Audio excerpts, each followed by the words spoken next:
So findings related to this article, the results that Lawrence et al. 2015 found were secondary preventative approaches for TIA and stroke. And there were insignificant results related to lifestyle changes, but there were also significant results in medication compliance.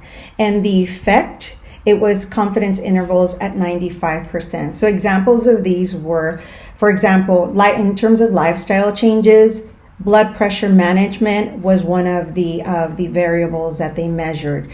So they did find that in systolic blood pressure, they measured 1,407 participants' systolic blood pressure, and they did notice that there was a decrease in this in their blood pressure by 4.21 millimeters of mercury. And there was also, in terms of diastolic blood pressure, it decreased by 2.03 millimeters of mercury in the same number of participants. Other insignificant changes or differences found, they didn't find too many in cholesterol, meaning the HDL, LDL, or total cholesterol. The same thing goes with blood sugar. For BMI, they did see a very minimal loss in girth, but it was only in 96% of the participants. Not much for smoking cessation or diet, meaning vegetable intake, there was very minimal significance in patients that were complying with their antihypertensives, or they also didn't notice much significance in death or further TIAs or strokes in terms of secondary prevention. However, which I think this is super important, they did find significant differences in medication compliance, and these were related to anticoagulants or antithrombotics.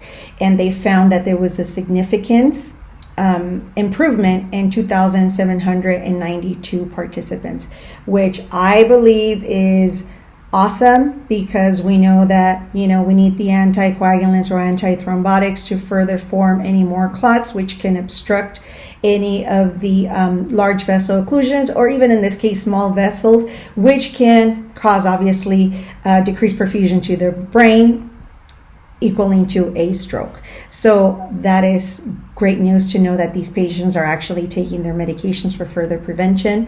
In people taking statins to control their LDL, one of the guidelines or core measures by the American Heart and Stroke Association, as well as the Joint Commission and other regulatory bodies, is that the LDL should be less than 100, but we know that depending on the levels, we have to treat it either with high intensity type treatment or moderate, and it is extremely important even if they're under the 100. But again, I can't get into that information. That's more like a pharmacology, pathophysiology type of information. But there was a significant reduction, which is interesting and not at the same time, because we know that heart and brain are super close to one another, and they're all related. And usually a lot of these people that have stroke are secondary to a non-valvular or avalvular atrial fibrillation, right? And so they found in this study that they found a significant reduction in cardiac issues, and so these decreased in 4,053 of the participants. And again, the effect was that the confidence interval was 95%. And according to Polite and Beck 2017, estimating the magnitude and importance of effects is relevant to the issue of clinical significance. They further add that effect size indexes summarize the magnitude of a change or a relationship, and thus provide insights into how a group, or on average, might benefit from a treatment or be spared of harm. And in most cases, a clinically significant finding at the group level means that the effect size is sufficiently large to be noticeable or measurable and to have relevance for patients.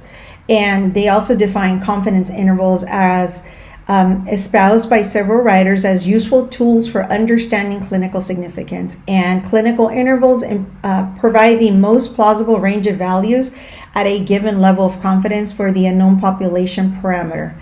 And therefore, the information is rather significant. There is clinical significance at the 95%.